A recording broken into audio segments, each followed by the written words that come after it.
les agriculteurs sont venus s'exprimer, ils s'expriment, je les ai reçus, je leur ai dit dans quel cadre ils étaient entendus et par la police et par la gendarmerie. Je leur ai simplement rappelé qu'ils étaient des citoyens exactement comme les autres, que quand ils faisaient des actions qui étaient illégales, ils étaient poursuivis comme n'importe quel autre citoyen qui commet une action illégale. Voilà.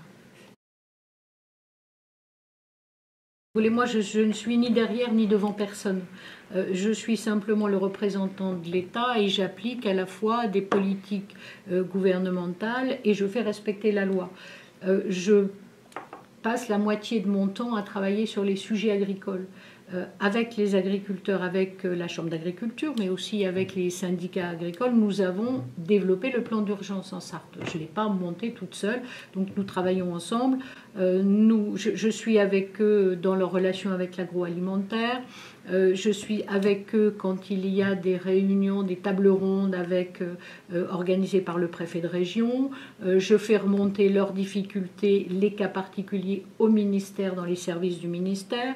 Le ministre a quand même obtenu une avancée conséquente au dernier Conseil européen. Donc, si vous voulez, le travail pour appuyer les agriculteurs, pour les aider, pour les sortir de la crise, il existe, il est ancien, il est continu et il est, j'allais dire, indépendant des manifestations qui ont lieu sur la voie publique.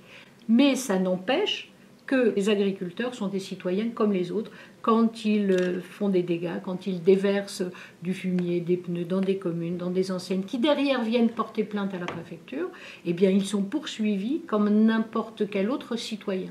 Il n'y a pas chez nous en France, il n'y a pas de catégorie de citoyens qui sont traités différemment des autres. Il n'y a pas de lien, Stéphane Le Foll n'a pas porté plainte, donc il n'y a pas de lien avec l'intervention devant le domicile du ministre.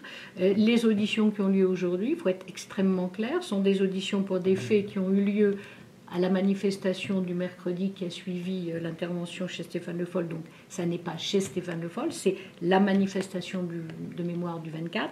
Et puis d'autres manifestations antérieures qui font l'objet d'auditions.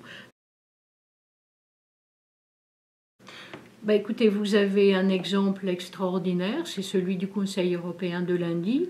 Les agriculteurs et leur fédération nationale demandaient des mesures de soutien des prix, des mesures de stockage au niveau européen.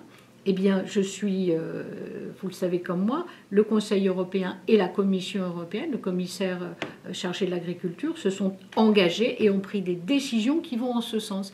Les agriculteurs ont réclamé des mesures de soutien au prix et au stockage. Je suis désolée, ils les ont obtenues lundi. Alors évidemment, là encore, ça ne les arrange pas forcément de le dire et de diffuser cette information. Mais je suis désolée, c'est des vraies mesures, ça. C'est pas de l'annonce, c'est des mesures. On ne peut pas dire sans arrêt que rien n'est fait pour soutenir les agriculteurs, c'est pas vrai. La crise, elle est connue, la crise, elle est appréciée à sa juste dimension, à sa forte dimension. Il y a des mesures qui sont conjoncturelles et il y a des mesures qui sont structurelles. Ce dont je vous parle, c'est une mesure structurelle. Le Conseil européen, c'est structurel.